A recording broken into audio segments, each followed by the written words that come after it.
Now, this is a very simple way to add files to your media center on Kobocourse.com. You want to mouse over to media right here from your dashboard. And when you come in here, you can see I already have some files, documents, graphics, and video files that I've uploaded previously. This means that now you have a storage space inside of your Kobocourse account where you can store your media files. Today, I want to upload some review screenshots from my students, and I'm just going to go in here and grab the screenshots that I need for my courses.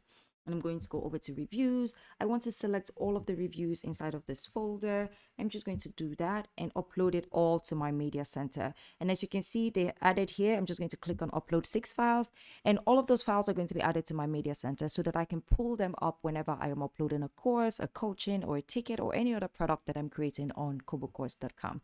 And now this file is added here. I can come over here to change the name of the file and rename the file as such and such. And so whenever you are uploading a course or a project to Kobocourse, you already have files that you can use as graphics or reviews or pictures or anything like that. I hope this was helpful. I'll see you inside.